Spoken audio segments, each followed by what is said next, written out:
Madame, Monsieur, bonsoir et bienvenue à votre magazine Le Débat. Quelle prise en charge des traumatismes liés aux crises sociopolitiques? Sachant que les crises sociopolitiques marquent profondément une société. Elles laissent derrière elles des blessures visibles, des blessures invisibles également qui affectent les individus, les communautés sur plusieurs générations. Mais comment mesurer l'ampleur de ces traumatismes? Quelles sont les solutions existantes pour les prises en charge? Et puis, quelles recommandations formuler pour mieux accompagner les victimes et reconstruire une société apaisée? Nous ouvrons le débat ce soir. Nous avons le professeur Kwa Asemomeda qui est avec nous. Bonsoir, professeur. Bonsoir. Vous êtes psychiatre, psychothérapeute, directeur coordonnateur du Programme national de santé mentale. C'est exact. Merci d'être avec nous ce soir. Merci. Docteur Djukwei Viviane Estelle, bonsoir docteur. Bonsoir Ariel. Vous êtes psychologue et vous êtes également criminologue. C'est exact. C'est exact. Je vous remercie d'être avec nous ce soir. Et notre sociologue, monsieur Ghislain Koulibaly-Pelibien, bonsoir à vous. Oui, bonsoir Mariam. Merci pour votre présence. C'est moi. Et le professeur Traoré Brahim Samuel, vous êtes professeur agrégé en psychiatrie d'adultes et vous êtes également chef du service addictologie et hygiène mentale d'Abidjan. Exactement, à l'INSP, Institut national de santé publique. Très bien. Alors, différents profils avec des spécificités. Et de manière succincte, je vais vous demander, professeur Kwa Asemomeda, psychiatre, psychothérapeute, qu'est-ce qu'il fait exactement? Merci pour l'opportunité que vous nous offrez de sensibiliser davantage sur les questions de santé mentale. Et nous profitons pour réitérer nos remerciements à la direction générale de la RTI. Et donc c'est sur instruction de monsieur le ministre Pierre Ndemba que nous participons à cette émission d'intérêt public. Un psychiatre, c'est qui? Un psychiatre, c'est un médecin. Et sa spécialité, c'est de prendre en charge les personnes qui souffrent de maladies mentales. Il y a plusieurs catégories, variétés de maladies mentales. On parle de la prévention, de la promotion de la santé mentale. Et lorsque la maladie survient, il faut traiter. Traiter avec des médicaments ou traiter en plus avec des approches non médicamenteuses. Et donc, un psychothérapeute, c'est celui qui va traiter un malade mental sans avoir recours à des médicaments. Et de quoi parle-t-on quand on parle du fait que vous soyez coordinateur du Programme national de santé mentale? Alors, la direction de coordination du Programme national de santé mentale fait partie des vingtaines des programmes nationaux de santé en Côte d'Ivoire. Et ce programme est dédié à la réponse, à construire la réponse nationale en matière de santé mentale. En d'autres termes, c'est comment faire pour améliorer l'accès aux soins, la couverture des services aux populations en matière de santé mentale. Voilà ce qui est clair. Je vous remercie. Docteur Djukwei Viviane Estelle, vous êtes psychologue et vous êtes également criminologue. De manière succincte, qu'est-ce que vous faites? Le psychologue étudie les facultés mentales, donc l'intelligence, les émotions et le comportement, afin d'aider les personnes à comprendre et à modifier leur conduite et leur comportement. Le criminologue, lui, s'intéresse à l'étude du phénomène criminel afin de proposer des solutions pour prévenir le crime, pour prévenir les récidives et également les conséquences du crime sur les auteurs d'agression et les victimes. Je vous remercie. Monsieur Ghislain Koulibaly-Pelibien, alors, vous êtes très souvent sur les plateaux en tant que sociologue, mais il est opportun de rappeler votre rôle. Bien, le sociologue, il observe les faits sociaux, donc il étudie les faits sociaux et il essaie tout simplement de les rendre intelligibles en questionnant certains déterminants sociaux. Voilà, donc on peut questionner le religieux, questionner les facteurs socio-culturels, les facteurs institutionnels. Le plus important pour nous, c'est de faire en sorte qu'on puisse comprendre les comportements observés dans la société et surtout prodiguer également des conseils aux gouvernants pour qu'ils puissent tenir compte de la sociologie du moment, du contexte, pour être efficace dans la gouvernance. Merci en tout cas de répondre à nos différentes sollicitations. Merci. Professeur Traoré Brahim Samuel, je le rappelle, professeur agrégé en psychiatrie d'adultes et puis chef du service addictologie et hygiène mentale à l'INHP. Rebonsoir Mariam. Oui. Alors c'est plutôt à l'Institut national de santé publique, INSP. INSP, oui. Alors c'est un service qui prend en charge les questions d'addiction aux substances et les addictions comportementales. Les addictions aux substances concernent l'alcool, le tabac, donc la cigarette et les drogues. Les addictions comportementales concernent tout ce qui est en rapport avec les addictions sexuelles et les addictions aux jeux pathologiques, par exemple, qui sont les plus fréquentes, qui sont prises en charge. Concernant l'aspect hygiène mentale, c'est plus la question de prise en charge des troubles mentaux, donc des maladies mentales, comme le disait tantôt le professeur Kwa, la prévention et la communication en santé mentale aux populations. Voilà en gros ce qu'on fait à l'Institut national de santé publique. Alors comme c'est un centre de recherche, de formation et de soins, en plus des activités de soins, les activités de formation pour les étudiants en prédoctoral et en postdoctoral aussi pour les médecins en spécialisation de psychiatrie. Il y a des activités de recherche pour toute question de santé mentale et d'addiction. Je remercie infiniment à vous d'être sur notre plateau ce soir et nous allons ouvrir cette émission avec un constat. Nous parlons donc de l'état des lieux, des conséquences des crises successives. Pour ce faire, nous avons un élément qui vous est proposé par Ahmed Traoré et juste après, nous revenons avec nos différents invités sur le plateau. La Côte d'Ivoire, pays carrefour de l'Afrique de l'Ouest, a déjà connu des troubles civils graves et des conflits armés. Les causes de ces crises sont complexes et s'entrecroisent à la fois dans l'espace et dans le temps. Jusqu'en 1993, ces conflits restaient contenus par la main de fer du père de la nation ivoirienne, le président Félix Houphouët-Boigny. Le traumatisme est quelque chose qui va désorganiser l'humain. Vous perdez un peu votre humanité. Donc, il est évident que la première des choses, c'est ce qu'il faut. Traiter la personne qui est victime d'un traumatisme. Le deuxième élément, c'est la nécessité de la formation. Il faut former des gens, du personnel, qui est habilité à prendre en charge le psychotrauma. Le psychotraumatisme est quelque chose de tellement sérieux qu'il faut accepter d'y accorder vraiment l'importance que cela nécessite. Le dernier élément, c'est qu'il faut penser constituer une équipe multidisciplinaire. Vous avez des psychiatres, vous avez des psychologues, vous pouvez avoir des infirmiers psychiatriques, vous pouvez avoir des travailleurs sociaux, une assistante sociale. C'est cette équipe-là qui doit aussi intervenir en première ligne. Les crises sont évitables. Donc il faut accorder beaucoup d'attention à ce que dit l'autre. Il faut apaiser. Il faut que des équipes soient là, des équipes formées. Il ne faut pas attendre que les crises soient là, que tout le monde parte dans tous les sens pour commencer à constituer une équipe pour intervenir. Depuis la fin de la crise sociopolitique de 2011, la situation est devenue plus stable et le pays est progressivement entré dans une phase de reconstruction.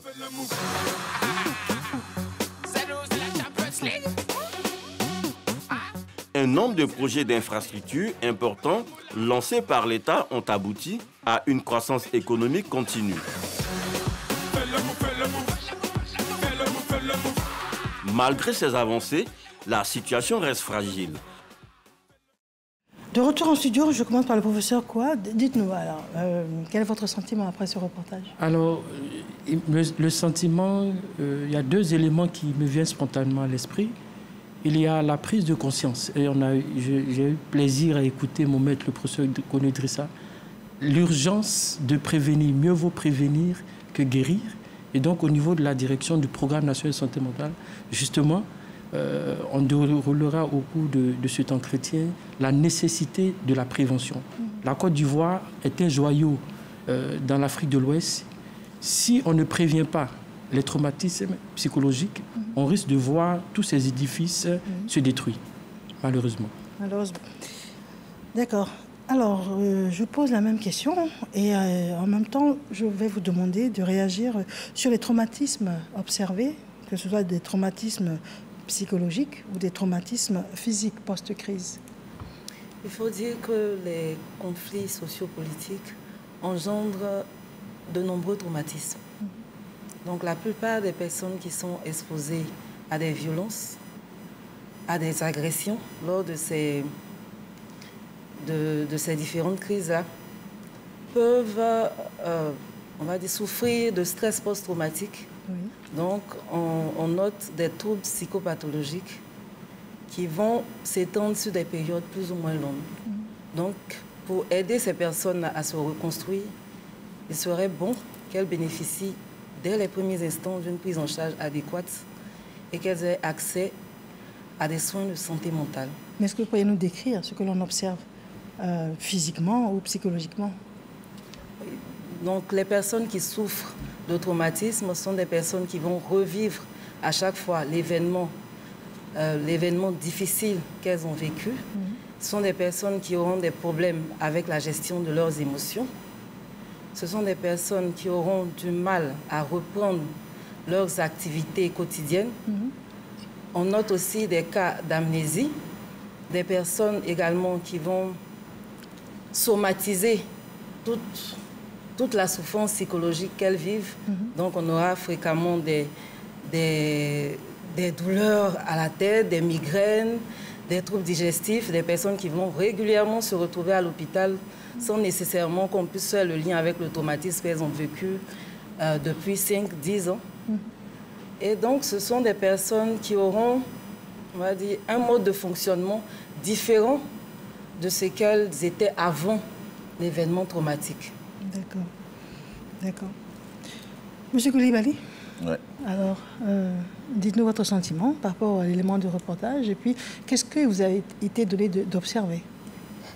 Alors, je pense que la problématique que nous abordons ce soir est une problématique d'une extrême sensibilité, problématique complexe, mais surtout d'actualité.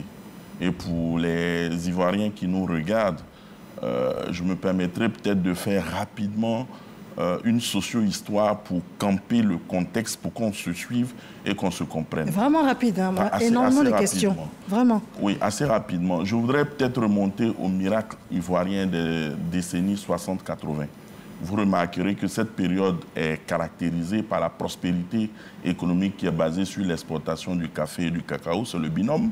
Vous avez la Côte d'Ivoire qui est dans une stabilité politique avec le premier président Feu Félix Houphouët-Boigny. Vous avez également le miracle ivoirien qui va favoriser une forte immigration de main-d'œuvre venant des pays frères étrangers en Côte d'Ivoire. Et après, vous comprendrez mon développement. Lorsque vous êtes dans la fin du miracle ivoirien, c'est là où naissent les crises successives. Premier fait, c'est la naissance d'idéologies séparatistes avec la montée en puissance du concept d'ivoirité, mais aussi avec la charte du Nord. Il ne faudrait pas l'oublier. Également, nous avons constaté et observé des crises successives chaque fois qu'on parlait d'élections présidentielles. J'en veux pour preuve 2015, j'en veux pour preuve 2000, j'en veux pour preuve 2002, qui finalement on va constater la partition du pays en deux. Et le dernier tableau, ce sont les élections de 2010. Et les élections de 2010 avec la contestation des résultats qui aboutit justement à des cas de violation flagrante des droits humains en Côte d'Ivoire. Et ce qu'on observe, c'est des cas de trauma. Donc, traumatisme physique et corporel.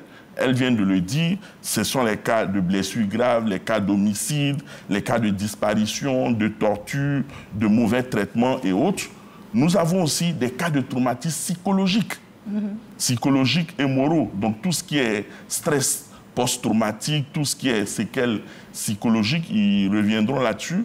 Mais je voudrais aussi dire qu'on a d'autres types de traumas. Ce sont les traumatismes socio-économiques. Lorsqu'il y a une situation de dérégulation et qu'on n'a pas accès à l'éducation, on n'a pas accès à tout ce qui est services sociaux de base, c'est aussi des cas de traumatisme. Et enfin, les traumatismes liés à la dignité humaine, où on se retrouve avec des traitements humiliants pendant la crise. Voilà ce qui nous est donné d'observer. D'accord.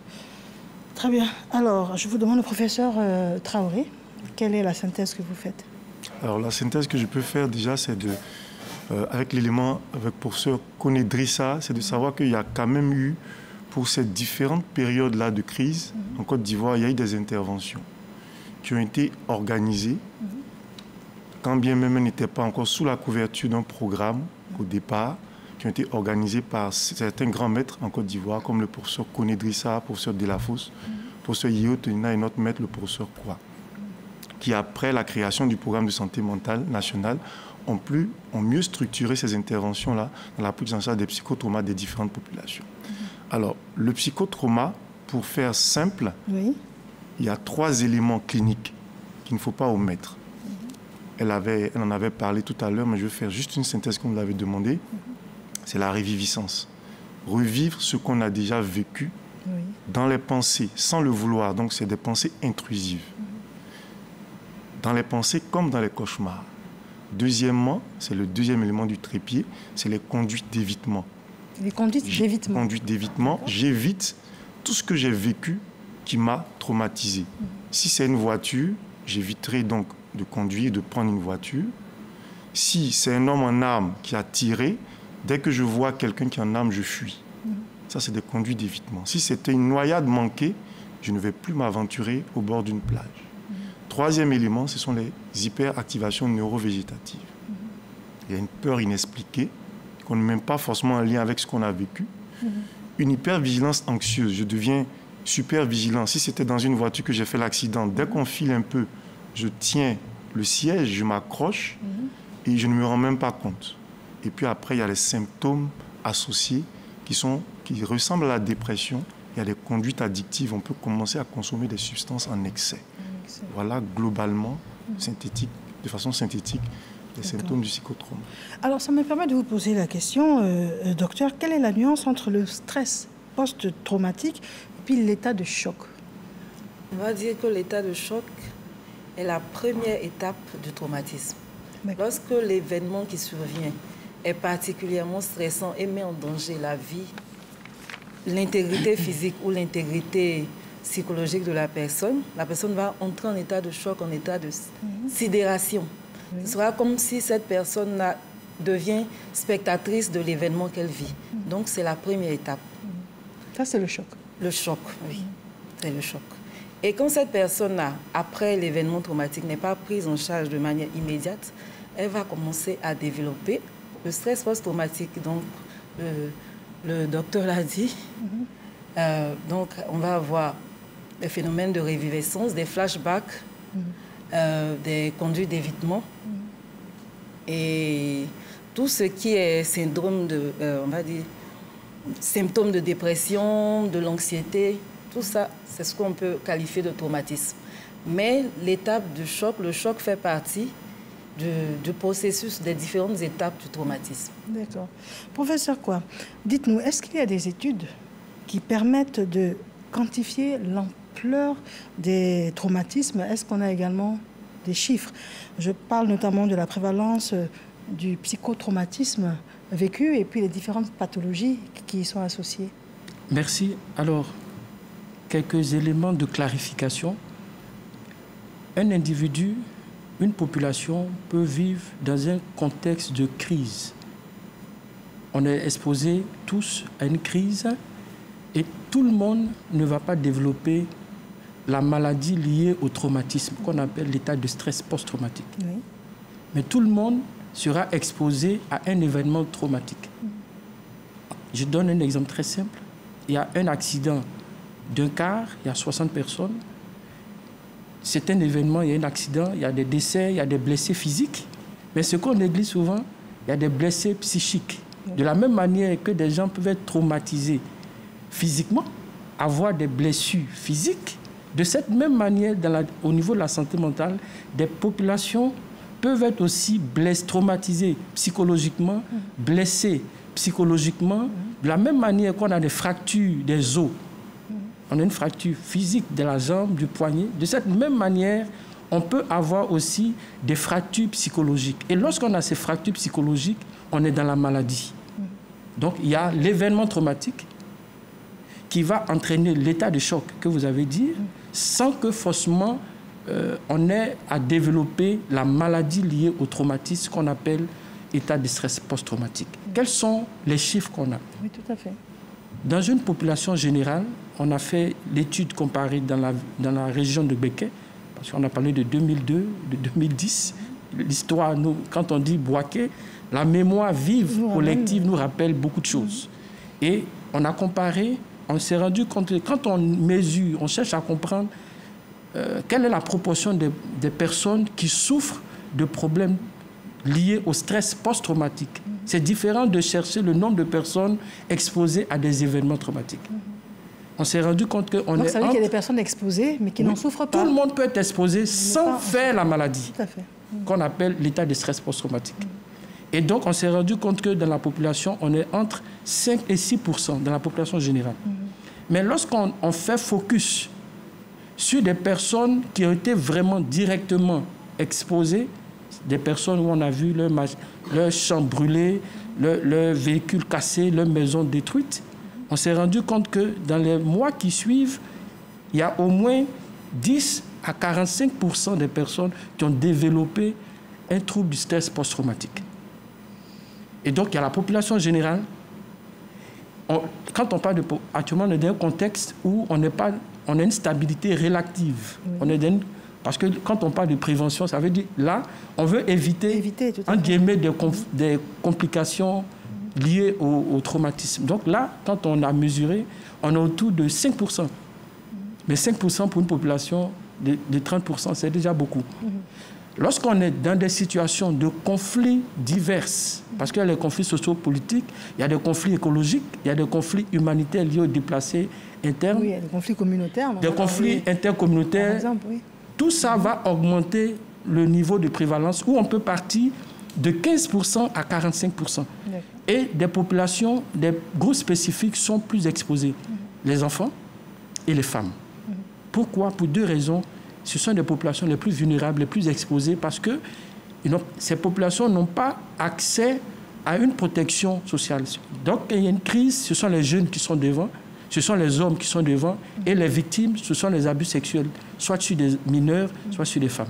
C'est la raison pour laquelle on a une forte proportion de troubles du stress post-traumatique chez ces groupes spécifiques. Voilà. D'accord, donc on a entendu certains chiffres, mais redonnez-nous juste les chiffres pour qu'on ait une idée de la population concernée aujourd'hui, en 2025. Alors, il y a la population, je l'ai dit, quand on prend le Grand Abidjan, on est autour de... La dernière étude qu'on a faite dans le Grand Abidjan, la santé mentale en population générale, on est autour de 2%. 2% de personnes qui présentent des signes. Mais en même temps, ce sont des personnes qui présentent des signes, mais qui ont une capacité de continuer à travailler dans une autonomie. Donc ça veut dire que c'est des états de stress qui sont gérables. Mais ça ne veut pas dire qu'il ne faut pas prendre en charge. Parce que s'il y a des situations de conflit actuellement en octobre ou bien autour d'octobre, vous allez voir que le taux va augmenter et donc la situation va s'aggraver. Ce sont des personnes qui viennent à vous ou ce sont des personnes vers lesquelles vous allez? Non, c'est l'enquête en population générale. Quand on veut mesurer la réalité d'un phénomène, on a les données européennes, les données dans toute l'Afrique. Il faut pour la Côte d'Ivoire des données pour nous permettre de dire est-ce que la réalité de l'état de stress post-traumatique est vérifiable et quantifiable en Côte d'Ivoire. Voilà. Maintenant, les services de consultation, naturellement, ils vont avoir des taux plus élevés. Parce que c'est ceux qui souffrent qui iront. Donc, si on a une file active de 1000 patients, vous allez voir sur les 1000 patients, peut-être 30% ou 45% vont présenter. Et ça serait un défi pour les centres de prise en charge. D'accord. J'avais une question pour notre sociologue, mais juste avant, est-ce qu'on comprend la nécessité aujourd'hui, l'urgence, le besoin de se faire assister? Est-ce qu'on n'a pas l'impression que c'est une maladie pour les Blancs entre griffes, parce qu'on a souvent entendu dire ça, ou bien une maladie pour les riches? Effectivement, alors il y a eu un moment, il y a eu un temps comme ça où il n'y avait pas suffisamment de communication en santé mentale, et il y avait soit de la banalisation de l'état de stress, ou bien carrément un déni. Et on avait, pour certains, on pensait que l'état de stress post-traumatique, c'était un signe de fragilité et que le noir est très résistant, ce qui n'est pas forcément vrai. C'est vrai que l'Ivoirien est assez résilient et l'Ivoirien a tendance à soit banaliser ou bien déconsidérer sa douleur pour moins en souffrir. Mais aujourd'hui, au jour d'aujourd'hui, il y a beaucoup qui consultent pour ces problèmes-là. Les chiffres dont le professeur Kwa parlait concernaient la population générale, mais il y a des fréquences hospitalières. Au service d'addictologie d'hygiène mentale, par exemple, en 2022, on avait autour de 19,14% d'état de stress post-traumatique. Et une étude a été menée en 2018 chez les sapeurs-pompiers militaires, qui sont des sauveteurs conventionnels, qui eux aussi, dans le cadre de leurs activités, sont exposés à des événements potentiellement traumatiques. Vous convenez avec moi que aller sauver des gens qui sont dans des états délabrés après un accident, c'est potentiellement traumatique. Et chez eux, on a retrouvé une fréquence autour de 19,70%. Pourtant, ils sont formés. Ils sont formés. On n'est pas formé à gérer des traumatismes. Ils sont formés mais il n'y a personne qui rencontre la mort ou qui est exposé à l'expérience de mort de quelqu'un ou de lui-même qui ressort identique. Ça n'existe pas. D'accord. Il n'y a pas d'immunité psychologique. J'aime bien l'expression. Alors, c'est l'occasion pour nous de vous informer que nous mettons à disposition donc le QR code et nous attendons bien évidemment vos différentes sollicitations. Et puis, nos experts sont en plateau pour répondre à vos préoccupations sur la prise en charge des traumatismes liés aux crises sociopolitiques. Alors, M. Coulibaly, dites-nous, est-ce que les traumatismes post-crise influencent la cohésion sociale ? Je dirais oui, tout de suite. Alors, effectivement, lorsqu'il y a des conflits, je vous ai dit que le conflit, en réalité, il n'est pas pathologique. Il n'est pas pathologique parce que la société humaine ne peut pas se développer sans conflit. Le conflit, lui-même, il est consubstantiel à l'existence humaine et le conflit est aussi moteur de tout changement ou de tout développement. Et lorsqu'il y a conflit, c'est qu'on est en face d'une situation de divergence d'idées, d'opposition, de malentendus qui peut déboucher, pourquoi pas, sur des crises ouvertes. Et lorsqu'on arrive à une situation de crise ouverte, forcément ça touche l'individu, mais ça entame aussi le collectif. Donc vous constaterez qu'après une crise ou une tension sociale ou politique, le capital cohésion sociale va être entamé parce qu'on vit dans des communautés et ces communautés très souvent vivent entre autochtones, allogènes, allochtones et on peut manipuler soit le paramètre ethnique et ça va détériorer les rapports entre les groupes sociaux ou entre les communautés. Et le capital cohésion sociale, très souvent, est entamé. Et pour moi, c'est un idéal. C'est un idéal parce qu'on est toujours en quête de cohésion sociale, on est toujours en quête de paix. Mais tenez-vous bien, lorsqu'on a une paix relative, cela ne veut pas dire que tous les éléments sont garantis. Tout simplement parce qu'on peut obtenir la paix en imposant, je vais dire, son pouvoir. Donc ça peut être des rapports de pouvoir qui ne sont pas équilibrés, mais qui permettent à la société d'être organisée, de vivre tranquillement. Voilà. Docteur, est-ce on comprend bien qu'il y a forcément un lien de cause à effet par rapport à l'augmentation de certaines formes de violence sociale lorsqu'il y a des traumatismes exprimés de la sorte? Bon, lorsqu'il y a des traumatismes, on peut entrer dans une forme de banalisation de la violence qu'on a vécue ou que notre communauté a vécue. Et donc, en ce sens-là, s'il n'y a pas de sensibilisation, on va noter un taux assez élevé de violence. Ça a été le cas pendant la crise de 2011 où, des années qui ont suivi la crise, on a noté un nombre élevé de viols, de violences sexuelles. Parce que, effectivement, dans ce moment, on va dire, où nos autorités peut-être n'arrivaient pas à assurer la sécurité de tout le monde, certains individus ont pensé que c'était normal.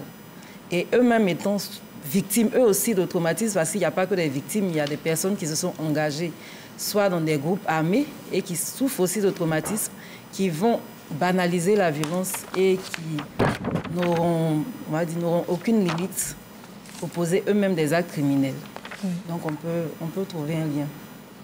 On peut trouver un lien.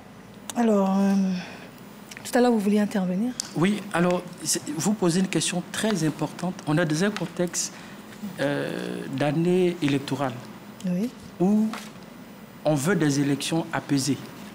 Mais pour avoir des élections apaisées, il faut avoir des communautés apaisées. Or, la paix des communautés passe par le bien-être psychologique de ces communautés.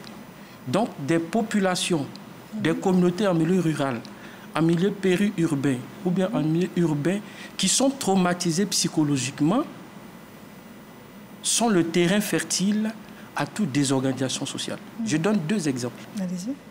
Quand on prend des villes qui ont été qui gardent encore des traces de certains conflits, vous voyez que l'architecture même des maisons change.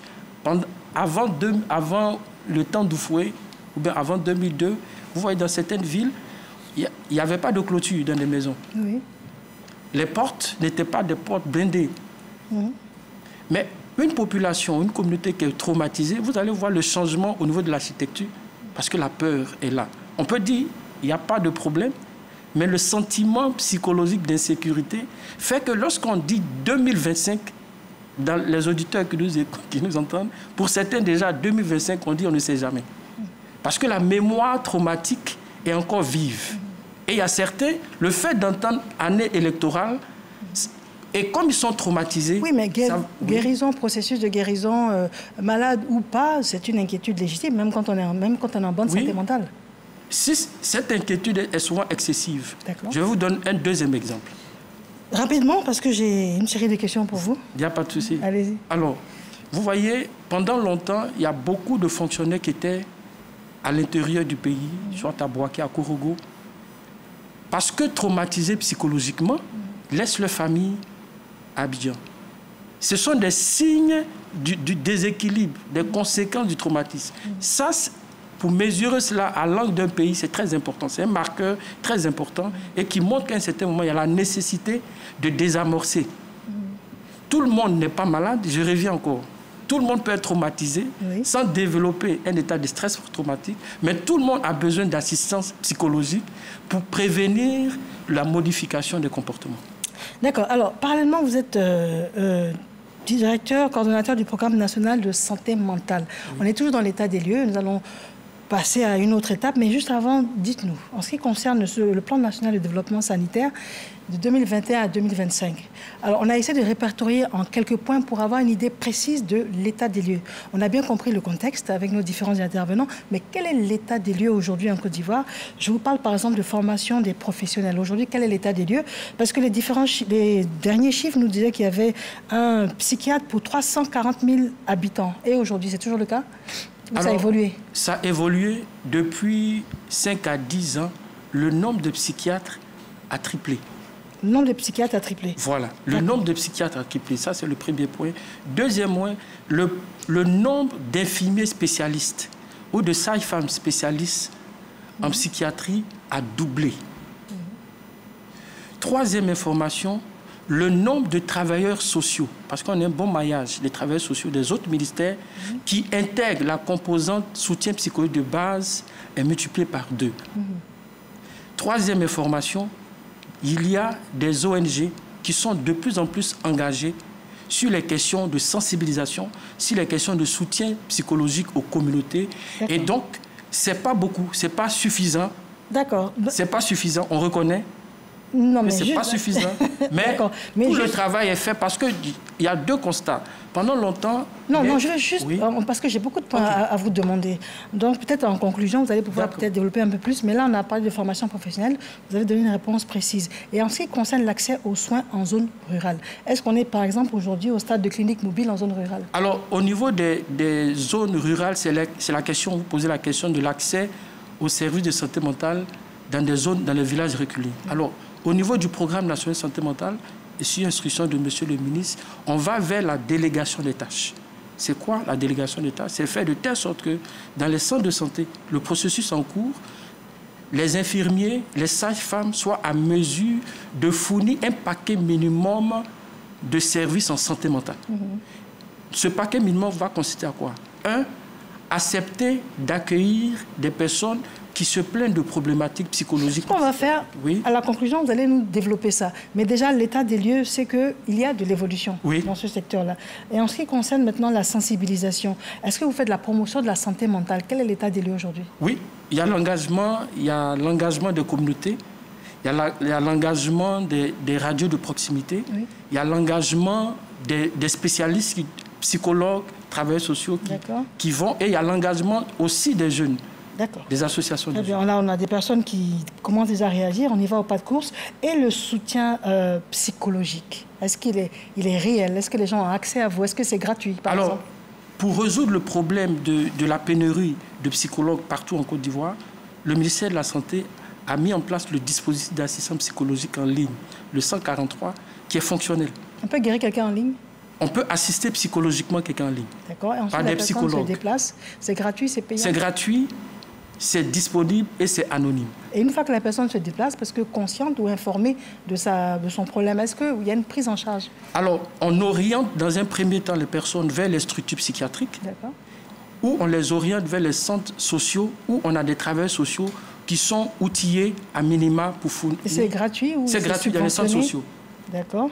Maintenant, en ce qui concerne les infrastructures adaptées, en 2023, nous avions 2 hôpitaux psychiatriques. Ce sont les derniers chiffres que nous avons.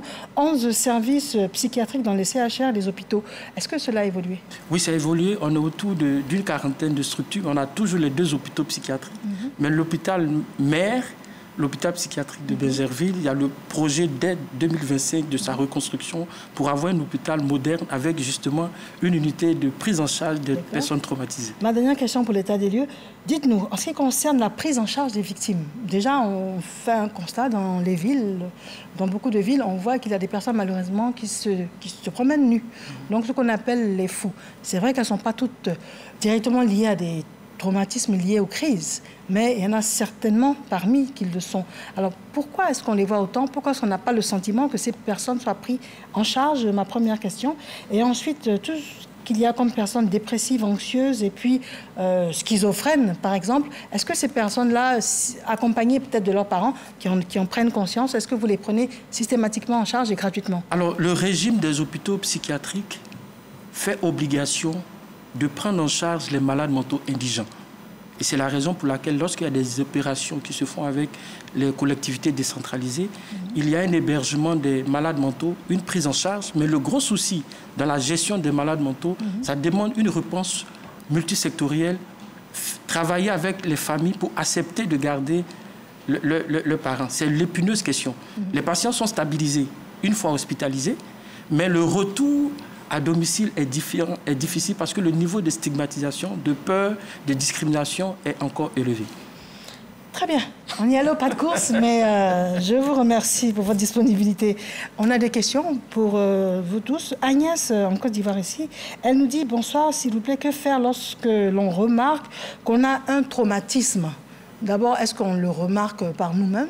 Déjà, première question, je vous l'adresse. Oui, on peut le remarquer. Par nous-mêmes? Oui, par nous-mêmes. On peut faire attention à nos flashbacks.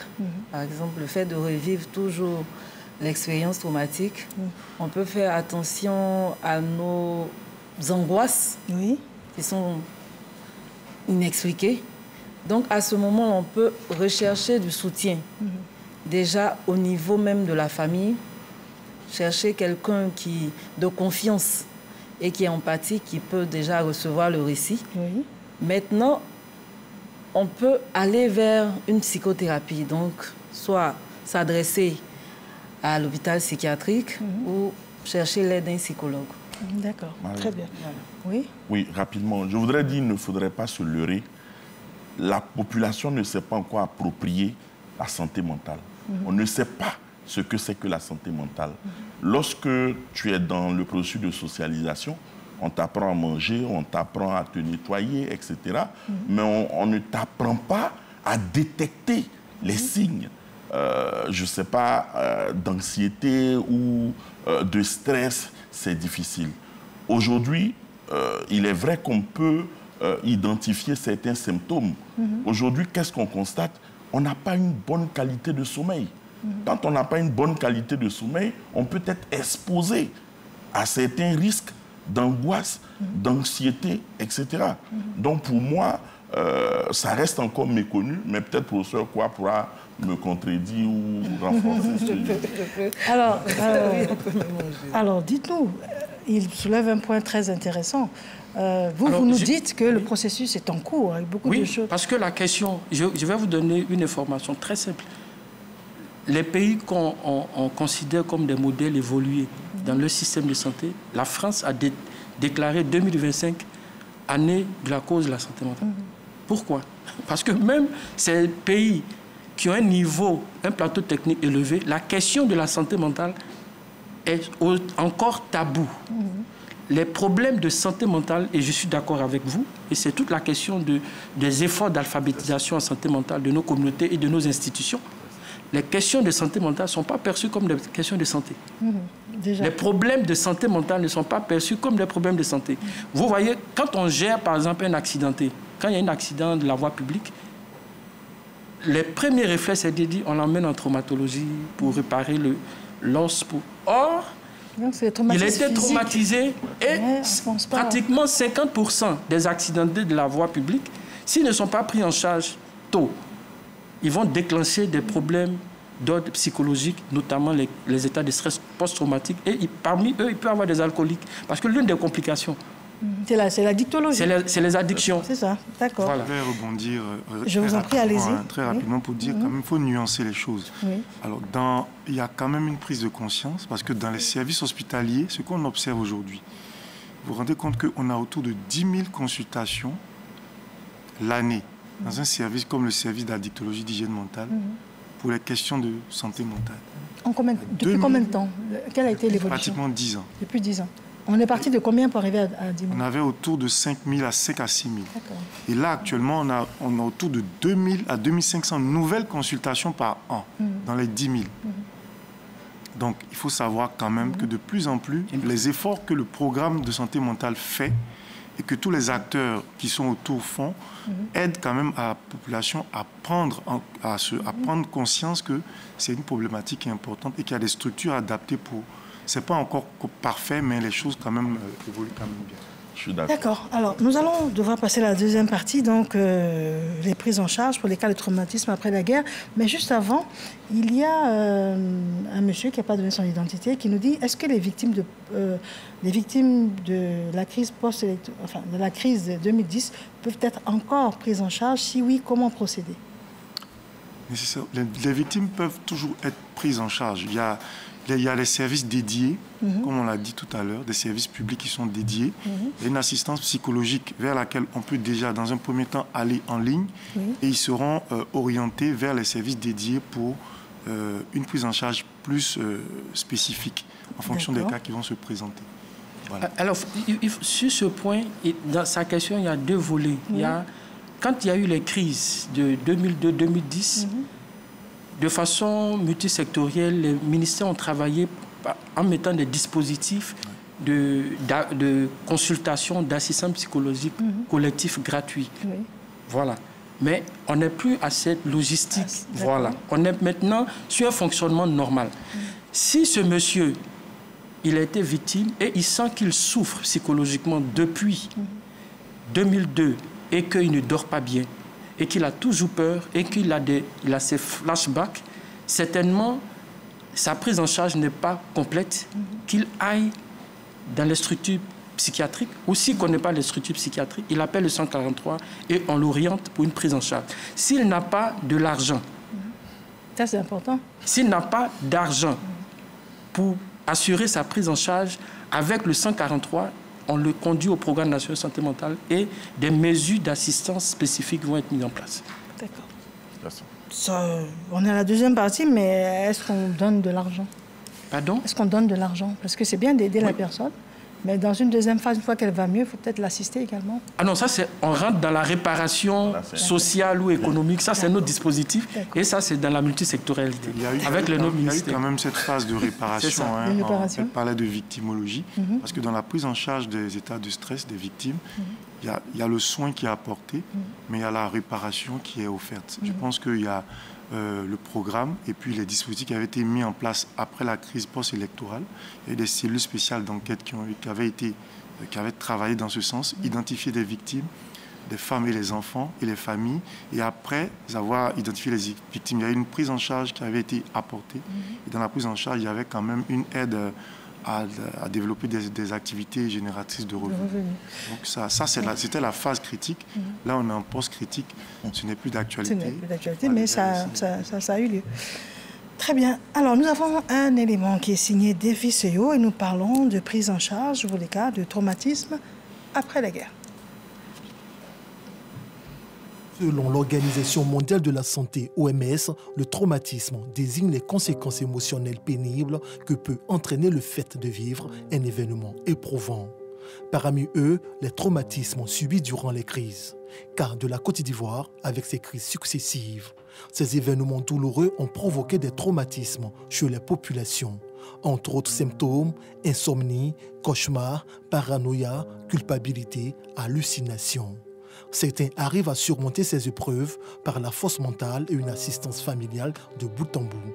D'autres, par contre, basculent parfois dans la dépression et autres. Selon les experts, une prise en charge holistique immédiate s'impose pour permettre aux traumatisés des différentes crises de sortir de la situation. Mieux, construire des centres d'assistance psychologique et mettre à niveau l'existant. Les spécialistes de la santé estiment que chaque citoyen porte en lui les germes de traumatisme liés aux crises sociopolitiques. La prise en charge est donc un moyen pour permettre aux victimes de parler de leurs souffrances et de leur vécu, de mettre également des mots sur les émotions. L'idée, surmonter les traumatismes vécus pendant les crises sociopolitiques en Côte d'Ivoire. Alors, je fais mon tour de table. Je commence par vous, professeur Traoré. Réaction, c'est aussi dynamique aujourd'hui que comme ce que l'on voit sur les images, par exemple? Quoi, dynamique, quoi? La prise en charge? La prise en charge, on sent vraiment ce besoin, cette implication et ce travail à la chaîne. Oui, c'est toujours aussi dynamique. Déjà, sur l'élément qu'on voit, il faut pas... Si on parle vraiment de trauma, les images qui sont là ne sont pas toujours en rapport avec le trauma parce qu'on a tendance à associer ces images de malades qui sont dans un état robotisé par souvent certains médicaments et on pense que c'est ça le trauma ou les pathologies anxieuses. Ça n'a rien à voir. Un trauma peut, comme on le dit, avoir des activités, toujours être inséré professionnellement. Il peut souffrir sans forcément sans perturber son fonctionnement social. Alors que là, quand on est dans les états psychotiques, comme on l'a vu sur l'image, c'est des états qui sont plus gardés en institution psychiatrique. Mais aujourd'hui, pour revenir à votre question, il y a tout un dispositif qui est mis en place. Depuis le programme et sur le terrain, la prise en charge hospitalière, en ambulatoire, il y a des services qui font des consultations sans hospitaliser, mais qui font aussi hôpital de jour. En hospitalisation, on a l'hôpital psychiatrique de Boaké, qui est un bon dispositif, Mingerville aussi, qui est un bon dispositif. On a du personnel, on a des médecins psychiatres, de plus en plus des médecins qui s'intéressent à la spécialité, et des infirmiers et sages-femmes spécialistes aussi qui se forment pour la prise en charge. Donc, de plus en plus, on a des personnes outillées et les psychologues qui bientôt pourront intégrer donc, la prise en charge pour renforcer l'approche non médicamenteuse. Donc il y a quand même une belle dynamique en Côte d'Ivoire qui se fait autour de la prise en charge des malades mentaux et du psychotrauma. Très bien. Docteur, dites-nous, quelles sont les premières étapes de processus de guérison après un choc? Déjà, c'est d'accepter et de valider le fait qu'on a vraiment vécu un événement traumatique et toutes les émotions, on va dire les émotions négatives liées à cet événement-là. Dès qu'on est en accord avec ce qu'on a vécu, on peut chercher maintenant de l'aide. Donc la première étape, c'est de sortir du déni et de valider nos émotions. De savoir que oui, on vit une certaine forme de tristesse, oui, on a des conduites d'évitement et ensuite demander de l'aide. Donc déjà, c'est les premières étapes. Ce sont les premières étapes. D'accord, vous avez des propos complémentaires? Alors, il s'agit de quel est le dispositif de réponse à la suite du professeur Traoré. C'est de dire que les structures spécialisées dans la prise en charge des personnes traumatisées sont de deux niveaux.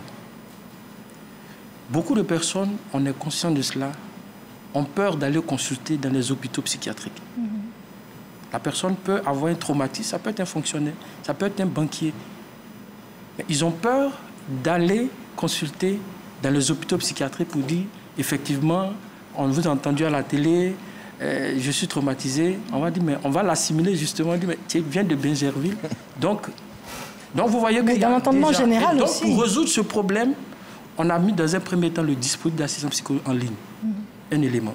Deuxièmement, on travaille avec les centres ambulatoires, notamment le service d'hygiène mentale, pour créer des unités spécialisées en psychotraumatologie et en psychovictimologie, de telle sorte que le cadre de telle sorte que l'instituteur ou l'institutrice qui a été par exemple victime d'abus sexuels et qui souffre d'un état de stress post-traumatique vienne directement en ambulatoire voir un psychologue pour qu'elle bénéficie à des coûts modérés.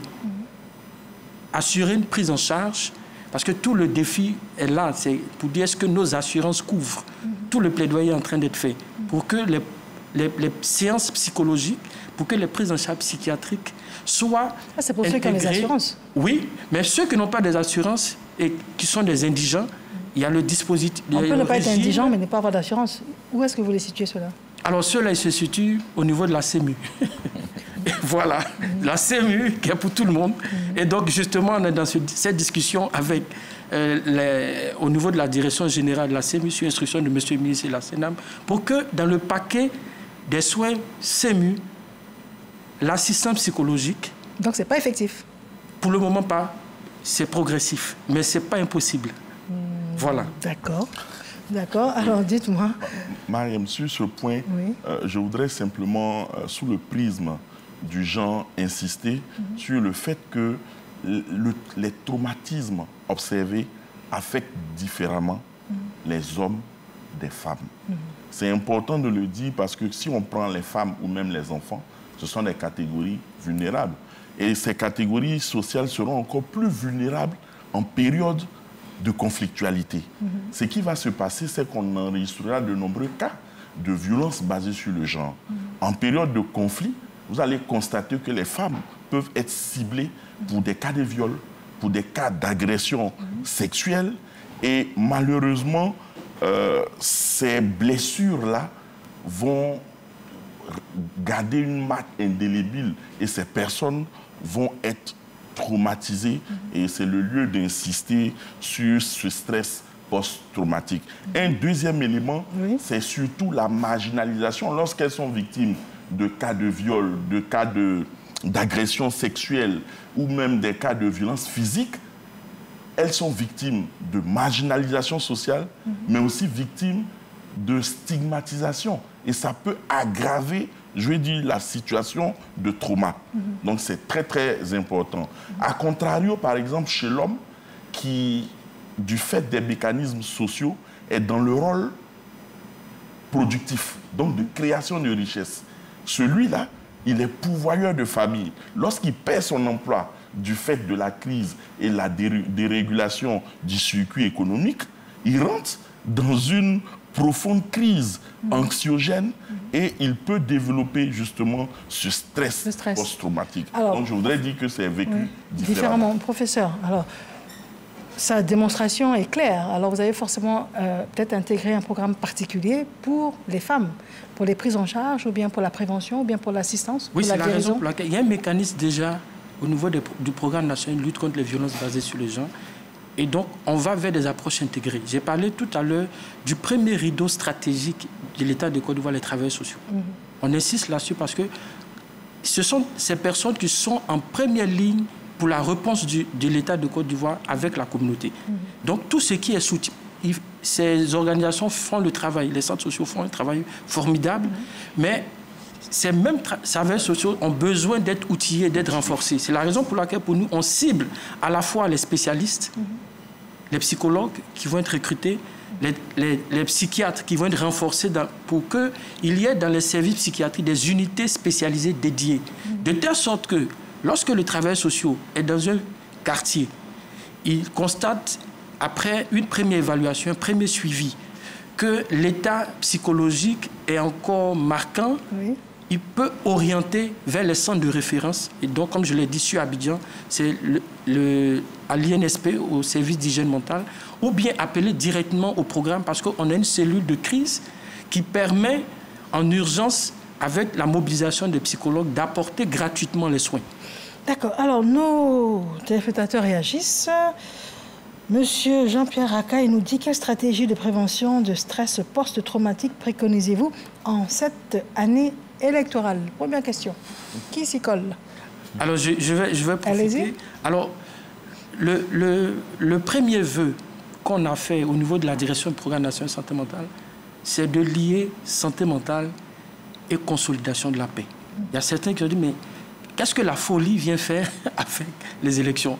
Or, quand vous prenez une des maximes de l'UNESCO, qui dit c'est dans l'esprit des hommes que se construit la paix, et c'est dans l'esprit des hommes aussi que se construit la guerre. Si nous voulons des communautés pacifiées, il faut prévenir. Et pour nous, nous avons mis en place, on attend l'accord de M. le ministre Pierre Demba, pour présenter tout le dispositif d'assistance psychologique, de telle sorte qu'on puisse travailler avec les autres ministères, cohésion sociale, famille, femmes, enfants, avec les chefs traditionnels, avec les chefs religieux, qui sont des médiateurs de la tradition dépositaire, de telle sorte que le langage, parce que le langage politique peut être un facteur de retraumatisme des communautés. Le fait qu'il y ait une virulence sur des médias, sur des réseaux sociaux, ça peut créer des conditions traumatogènes et amplifier le risque de dégradation. Et donc, pour nous, on va vers des interventions psychologiques communautaires, préventives, et mettre en poste avancé des psychologues avec l'appui des psychiatres. Vous le faites parce qu'on est en année électorale ou bien c'est un processus et c'est l'aboutissement maintenant? C'est un processus d'abord spécifique, mais qui rentre dans une réponse globale. Mais comme on est en 2025, il faut prévenir parce que c'est comme ça qu'on travaille de façon stratégique. Combien de temps peut-on garder les séquelles d'un traumatisme, docteur? On peut garder les séquelles d'un traumatisme pendant longtemps. Il n'y a pas de durée définie. Tant que ce traumatisme n'est pas pris en charge, la personne peut reprendre le cours de sa vie, mais lorsqu'elle est soumise à un élément qui lui rappelle son traumatisme, il peut revivre encore tous ces symptômes-là. Donc, il n'y a pas de durée. C'est la prise en charge holistique qui vient mettre fin au cycle du traumatisme. C'est la prière, par exemple. Est-ce que ce n'est pas une bonne solution? Les communautés, la prière, ou bien la culture, la religion, par exemple, ou bien le côté social, culturel. Est-ce que ce ne sont pas des... La religion peut aider l'individu à entrer dans le processus de résilience, mais cet individu-là a besoin quand même d'une aide professionnelle. Donc, de thérapie, de psychothérapie, de l'aide de psychiatres. Et dans la culture aussi, avec tout ce qui est rituel, on pourrait aider ces personnes à sortir de tout ce qui est souffrance émotionnelle. Mais comme je le dis, lorsque ces souffrances sont graves et qu'on est en face d'un stress post-traumatique aigu, il est important de demander de l'aide des professionnels. Donc, je vais vous donner la parole tout de suite, mais juste avant, professeur Traoré, dites-nous comment distinguer un stress aigu d'un traumatisme chronique chez les victimes de violences politiques? Alors, les victimes d'état de stress post-traumatique, que ce soit du fait des événements sociopolitiques ou d'autres types d'événements, ce n'est pas... la nature d'événements peut expliquer l'intensité du trauma, mais ce n'est pas vraiment ça qui est l'élément spécifique dont il faut tenir compte. Au cours des événements post-électoraux ou bien les événements politiques, il y a l'usage d'armes à feu, il y a de la violence, des agressions qui peuvent aussi se reproduire en temps de paix. Donc, essentiellement, les événements potentiellement traumatiques sont plus ou moins identiques, sauf qu'ils sont plus accentués dans les périodes de crise post-électorale ou les périodes de crise politico-militaire. Alors, pour faire la distinction entre l'état de stress aigu, l'état de stress, on l'avait dit d'entrée, il y a d'abord la phase de choc. Comme vous l'avez dit, c'est une phase péritraumatique, 24 à 72 heures. À partir de 72 heures, on peut ne pas présenter d'état de stress aigu. mais on peut présenter des symptômes de 72 heures à 30 jours. Oui. Et c'est des symptômes qu'on a évoqués tantôt, conduite d'évitement, réviviscence et puis hyperactivation neurovégétative. On en a déjà parlé. Oui. Après 30 jours, l'état de stress aigu peut se résoudre spontanément parce qu'on a des mécanismes psychiques qui nous aident à absorber le psychotrauma. Il peut ne pas se résoudre et donc excéder les 30 jours et là on est dans l'état de stress post-traumatique aigu. Lui, il dure autour de 3 mois.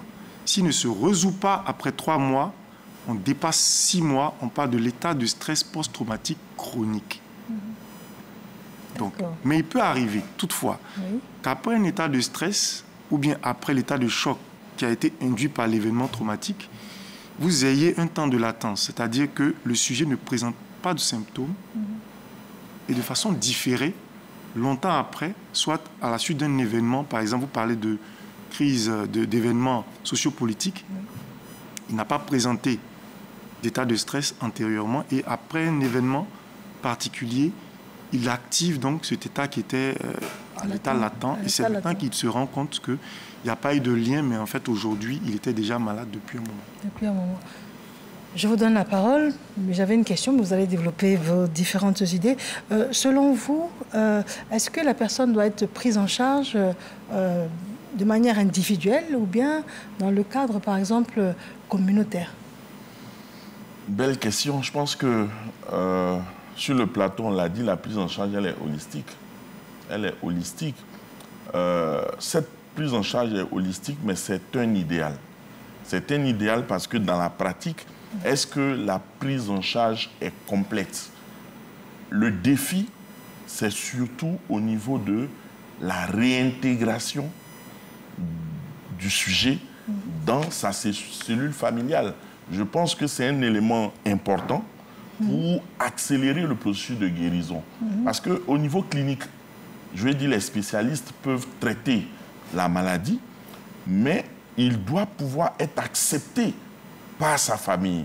Et la famille doit pouvoir jouer un rôle dans sa réintégration dans le tissu social et dans le tissu communautaire, tout simplement. Parce qu'en réalité, aujourd'hui, quand on parle de trauma, on le définit. Mais sous l'angle sociologique, on va le définir sous forme d'affaiblissement du lien social, choc émotionnel.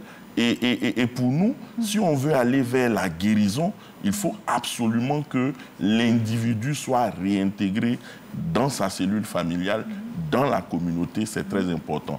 Maintenant, c'est en termes de représentation sociale de la maladie.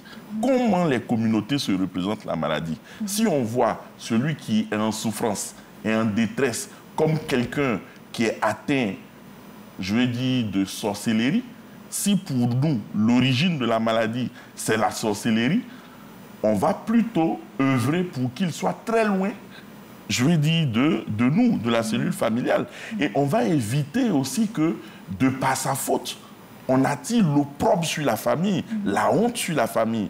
Donc la marginalisation et la stigmatisation sont des mécanismes de rejet qui sont mis en place et qui malheureusement vont aggraver, pour moi, la situation. Donc dans la communication, l'accès à l'information, dans la sensibilisation, il faut que les familles, les communautés comprennent que ces sujets-là ont besoin d'amour, d'empathie. Je pense que c'est le mot, d'empathie, et que le rôle que ces cellules familiales vont jouer vont permettre une approche holistique et complète pour accélérer la guérison. Je voulais rebondir pour dire que c'est vrai qu'on parle de prise en charge de médecine conventionnelle, mais il faut savoir qu'il y a des ressources du milieu qui étaient quand même assez efficaces, mais on est dans un système social un peu hybride. On n'est pas des Occidentaux, on n'a plus les pieds dans la culture. Et finalement, on n'utilise plus suffisamment les ressources du milieu. Je vous donne un exemple. D'une communauté, j'étais en train de donner cours, où je demandais est-ce que dans vos communautés, dans les ethnies, il y avait une approche de psychothérapie traditionnelle. Et on a découvert que dans certains peuples du Sud, par exemple, il y avait des rituels où tout sujet qui a été victime d'un événement post-traumatique, un événement psychotraumatique en fait, le vêtement avec lequel il avait qu'il portait au cours de l'événement, on lui demandait de revenir avec le vêtement. C'est un rituel qu'on peut mystifier, mais qui a quand même une explication, une symbolique et psychologique. Et il passe dans une case. Au cours de la case, il va se dévêtir. Il vient avec 2 vêtements. Donc le second vêtement, il est tout neuf. Il le remet et il ressort d'une autre porte parce que c'est une case à 2 portes.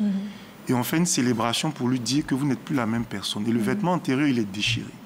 Alors, il y a toute une symbolique autour qui aidait les gens à accompagner le psychotrauma dans nos cultures. Il y avait les bains hydriques, il y avait les feuilles qu'on mettait sur les yeux des gens qui avaient vu des cadavres. Pourquoi on le faisait? C'était parce qu'on estimait que les errements des âmes de ceux qu'il avait vus allaient le hanter. Et les Akans allaient jusqu'à dire que son âme est tombée en brousse pour traduire. Mais ça, c'est le psychotrauma, mais dans nos langues, qui était traité d'une façon. Tout ça, aujourd'hui, on a essayé de conceptualiser ça. La médecine moderne essaie de prendre en charge. Mais il faut savoir qu'il y a quand même des ressources du milieu qui aident à la prise en charge. Aujourd'hui, avec la collaboration avec ces guérisseurs thérapeutes praticiens, on essaie de rapprocher les populations de cette prise en charge-là et de leur faire comprendre que autant on en parle aujourd'hui, c'était déjà connu en fait, et qu'il faut se faire soigner. Donc aujourd'hui, vous assistez les personnes traumatisées en utilisant ces 2 options, c'est-à-dire la médecine. Alors, oui, on ne fait pas de syncrétisme. Ce qu'il faut dire, voilà. Ce qu'il est en train de dire, c'est de dire qu'à un certain moment, pour soigner une personne qui a un problème psychologique, il faut avoir recours à... Il y a d'autres experts dans la communauté. Il ne faut pas négliger leurs compétences. Donc, ça veut dire les spécialistes en santé mentale. Tu es psychologue, tu es psychiatre. Il faut écouter les besoins de la personne. La personne peut dire, je vais aller au village. Mais il faut lui demander, qu'est-ce que tu vas faire au village? Non, je vais voir un ancien, il sait comment on nettoie les yeux. Pour que je ne voie plus ce que je vois la nuit, qui me fait souffrir. Effectivement, il y a des approches thérapeutiques endogènes qui sont efficaces. Et c'est justement un modèle intégré de collaboration, parce que le premier recours aux problèmes psychologiques des personnes traumatisées, c'est dans les communautés. Et donc, pour nous, aujourd'hui, psychiatres, psychologues, intervenants modernes, nous avons besoin de faire cette alliance stratégique au service du mieux-être, mais une alliance intelligente et respectueuse des droits humains. Alliance stratégique, d'accord. Attention, parce qu'on s'est rendu compte aussi qu'il y a des dérives. Parce que lorsqu'on les retrouve, par exemple, chez les religieux, ils font des jeûnes secs jusqu'à être exposés à la mort, par exemple. On a certains qui sont attachés sur des arbres et en train d'être battus pour que la folie sorte. Donc oui, il y a une synergie entre experts, mais en même temps, il faut que l'État soit regardant sur ce qui se passe dans la communauté, parce qu'il y a des dérives. Alors, docteur, tout à l'heure, quand on échangeait, vous me disiez que malheureusement, il y a des prises en charge qui sont tardives parce que les personnes préfèrent d'abord aller à l'église. Et je vous ai posé la question suivante, nous étions en off, donc la religion ne peut pas aider. Il n'y a pas de miracle, par exemple, dans la religion. Parce que ça sont des choses importantes à dire. Dès qu'il y a quelqu'un, on dit on va aller d'abord prier. Est-ce que ça retarde le processus de guérison? Si on se limite uniquement à la prière, sans adresser la personne à des institutions spécialisées, c'est clair que souvent ça retarde le processus. On a dans nos communautés des personnes qui souffrent de dépression, de paranoïa. Quand on va directement adresser à l'Église, l'Église offre un soutien spirituel, mais ce n'est pas toujours suffisant. Comme j'ai dit, il y a des personnes qui peuvent souffrir de traumatisme en état de choc, qui ont besoin soit de soutien, d'une écoute. Et dès qu'elles se sentent écoutées, elles entrent dans un processus de résilience. Ça peut arriver. Mais dans les cas où les symptômes sont vraiment graves, moi je propose 2 aides complémentaires, la prière et une psychothérapie. Il a dit une synergie. C'est la vraie synergie. Mais est-ce que le traumatisme se transmet? Oui, bon, je peux le dire, oui. Parce qu'il y a le traumatisme direct, la personne vit l'événement, mais il y a le traumatisme indirect. La personne qui n'a pas su gérer son traumatisme va, à travers son récit, transmettre le traumatisme à ses enfants, à sa famille. Donc, le traumatisme peut se transmettre. Je peux intervenir. S'il vous plaît. Et juste après, nous allons passer à la dernière partie. Alors, effectivement, pour aller dans le même sens, il y a deux approches.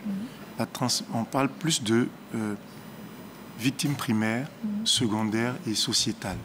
C'est-à-dire celui qui a vécu l'événement ou celui qui a vu l'événement se produire. Celui à qui on a raconté l'événement, il vient en secondaire. Et aujourd'hui, on a quelque chose qui se passe, c'est les réseaux sociaux.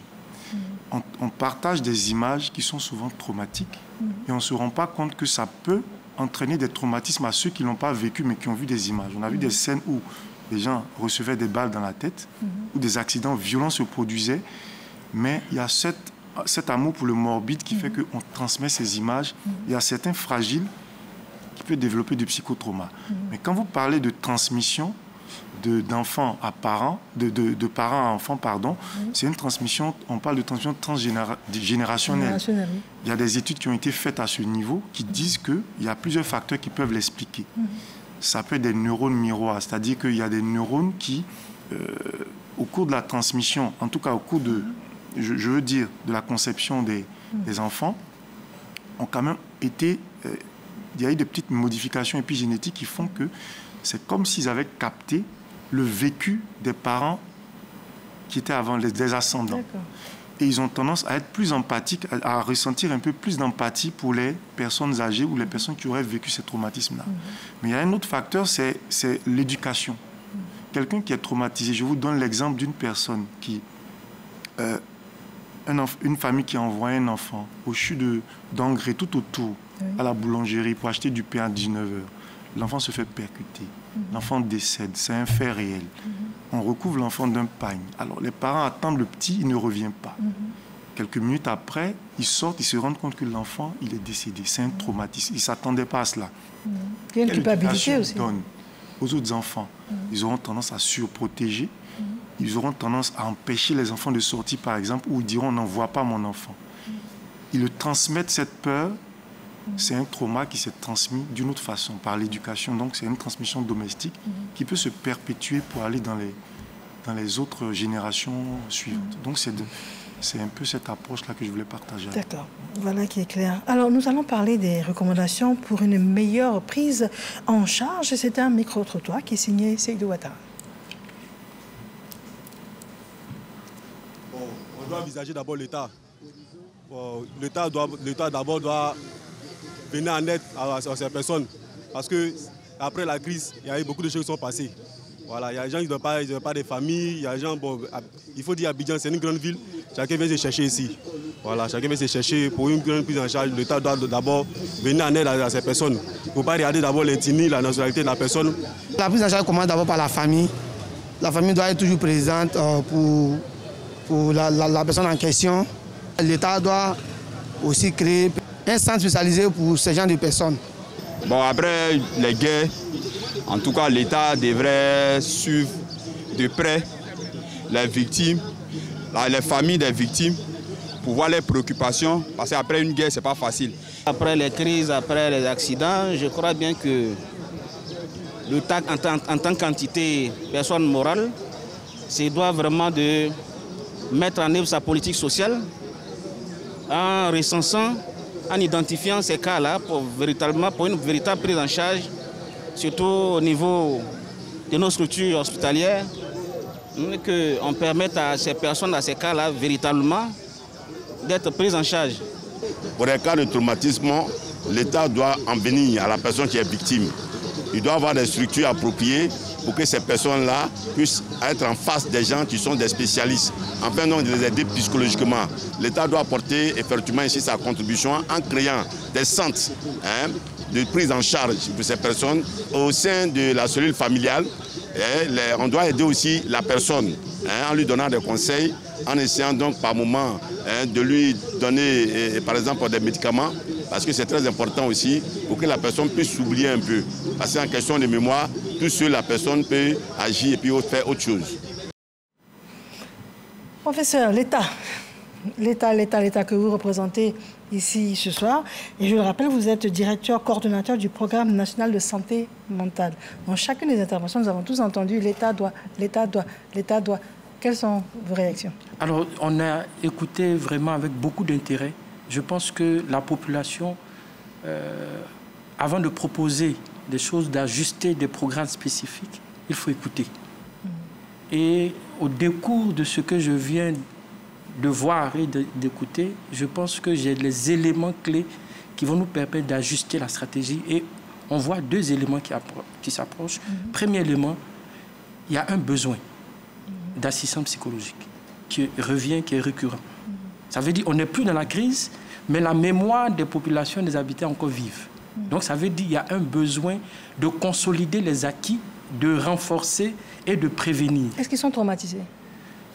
Je ne sais pas, mais ils gardent encore la mémoire vive, un souvenir peut-être douloureux.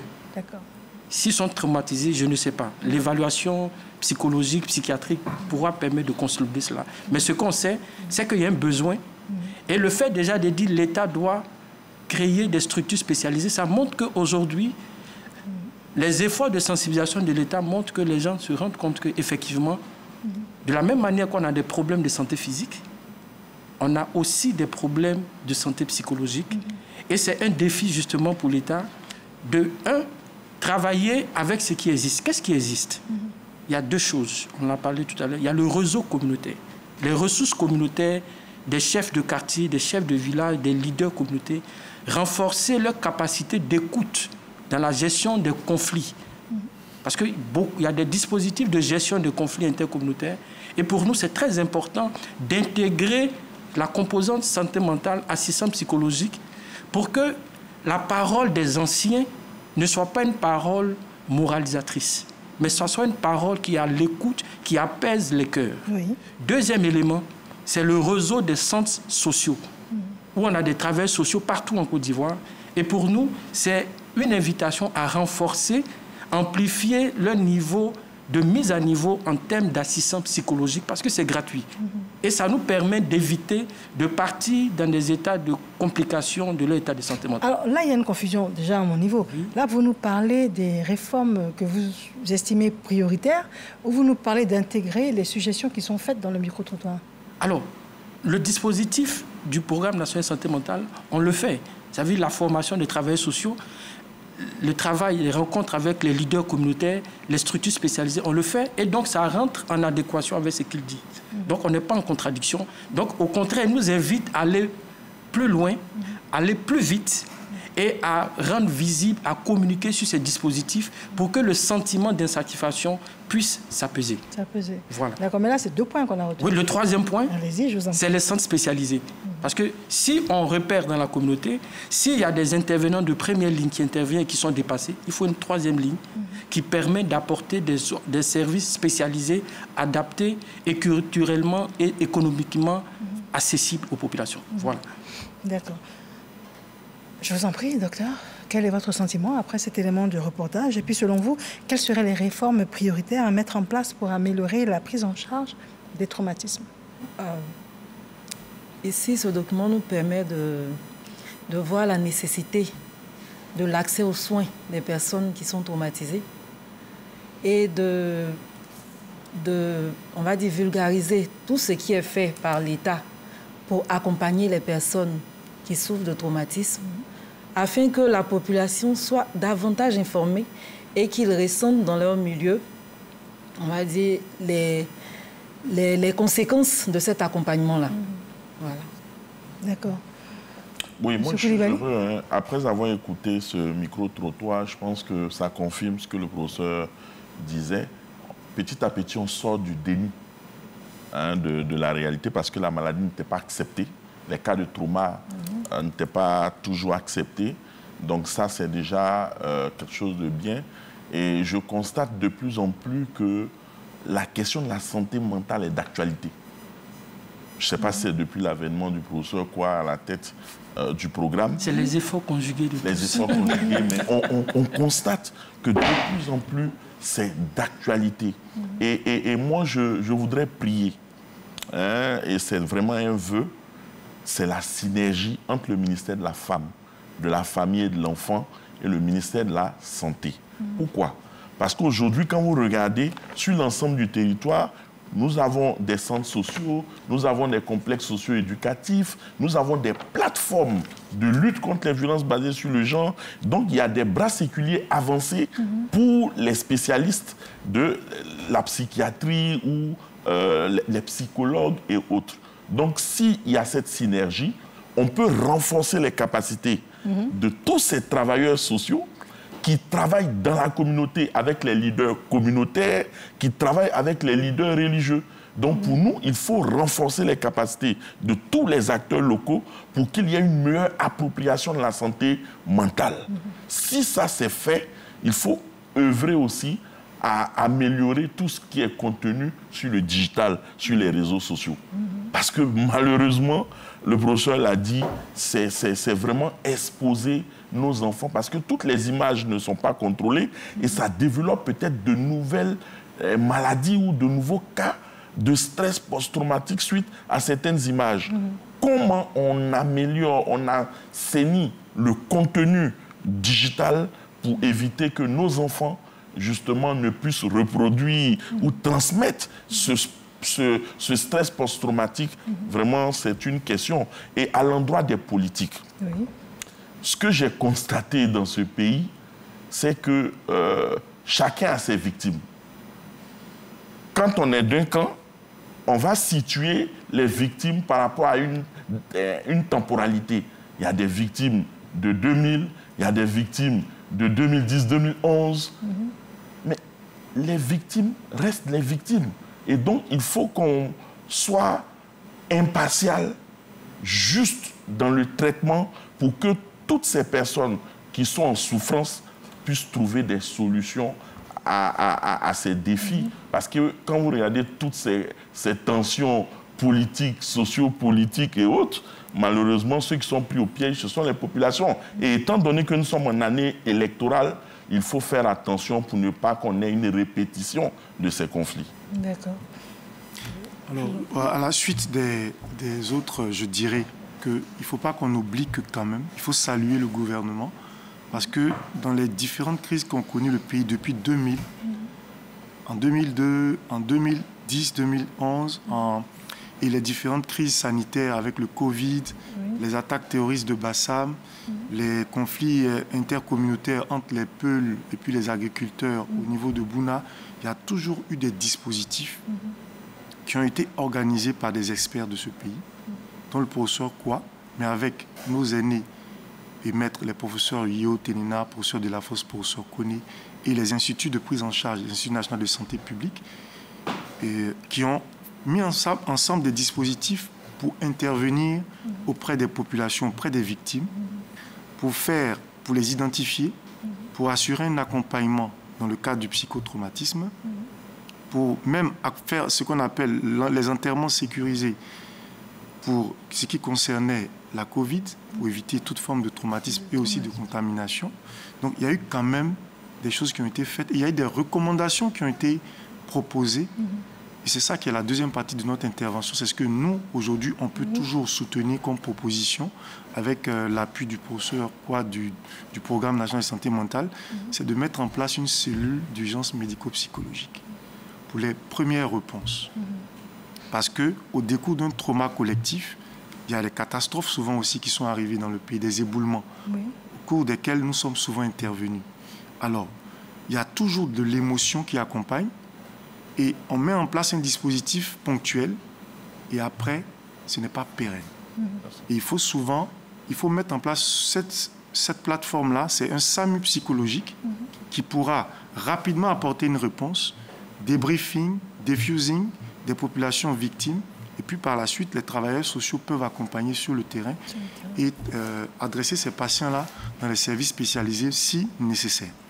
Alors, il va nous rester 1 minute par intervenant et ça va être ma dernière question. Et en même temps, vous demander de conclure chacun succinctement en 1 minute.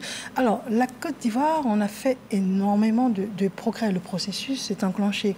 Mais quand on prend des exemples comme par exemple le Rwanda, le Libéria, l'Australie, la Sierra Leone par exemple, et même l'Irlande du Nord, ce sont des exemples à suivre qui ont vraiment réussi donc cette réforme structurelle. Nous, on est en chemin. Mais où est-ce qu'on se situe par rapport à ces modèles quand même reconnus de manière internationale? Ça va être ma dernière question et puis en même temps un dernier tour de table et puis votre mot de fin. Je commence par vous. Alors sur la question, je dirais que vous avez posé une première question qui concernait la perturbation de la vie sociale en rapport avec le trauma. Je dirais qu'il y a eu des actions qui ont été faites. Prenez l'exemple de l'ADDR, par exemple. On sera obligé d'aller plus vite. Alors, je veux dire qu'on est quand même, on a des modèles à vendre, nous aussi. Pas que le Rwanda, pas que l'Afrique du Sud. Avec certains modèles de démobilisation, de resocialisation des acteurs, des bourreaux et de certaines victimes des traumas en Côte d'Ivoire, on a aussi un modèle à vendre au monde, quand même. Parce que vous avez vu la question des enfants en conflit avec la loi, tout ça c'est sorti des crises, tout ça c'est du trauma, dans certains cas. Mais il y a des stratégies qui ont été mises en place, des projets qui ont été mis en place pour les résorber et qui font qu'aujourd'hui, on entend moins parler de toutes ces choses-là. Donc il y a quelque chose qui est fait, il y a des modèles qui sont à vendre.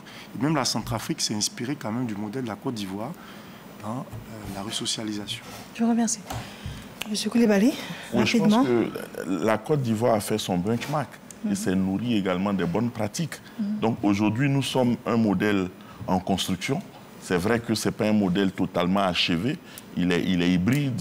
On essaie de trouver les bons mécanismes, mais il y a de l'espoir. Il y a de l'espoir parce qu'il y a des dispositifs qui sont réels, qui sont mis en place. On a connu dans ce pays la CDVR, on a connu la CONARIV et bien d'autres mécanismes qui ont été mis en place pour juguler la question de la réparation, la question des traumas.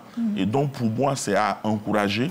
Il faut qu'on soit dans la quête perpétuelle pour pouvoir être efficace dans tous les modèles que nous proposons. Et pour moi, il faut valoriser, pour terminer, valoriser tout ce qui relève de la communauté. Et je compte sur la Chambre des rois et chefs traditionnels pour faire l'inventaire des bonnes pratiques observées dans la communauté pour qu'au niveau moderne, on puisse intégrer tout ça dans l'approche holistique. Merci. Docteur Djokoui. Je peux dire que plusieurs efforts ont été faits pour l'accompagnement psychosocial des personnes souffrant de traumatisme. Il reste encore beaucoup à faire, mais c'est d'inviter la population, lorsqu'ils ressentent des souffrances émotionnelles, à s'adresser aux institutions spécialisées. Déjà à appeler le 143 et à demander de l'aide, non seulement dans leur communauté, mais aussi l'aide des professionnels. D'accord. Professeur, quoi? Alors, on va terminer avec vous. Pour terminer, je voudrais vraiment vous dire merci de nous avoir permis de débattre d'une question sensible et d'actualité, remercier votre direction et surtout lancer l'invitation de Monsieur le ministre Pierre Demba pour dire les solutions à la gestion et à la prévention du traumatisme ou des traumatismes existent.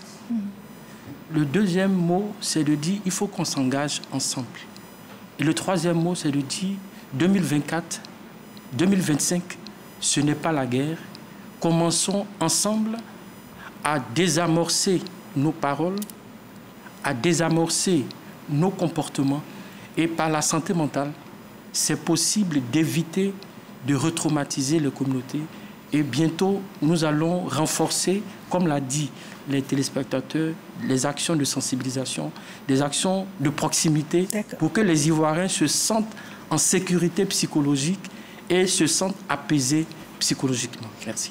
Je vous remercie infiniment de nous avoir suivis. Professeur Kouasséman Meda, merci d'avoir été là. Psychiatre, psychothérapeute, directeur coordonnateur du programme national de santé mentale.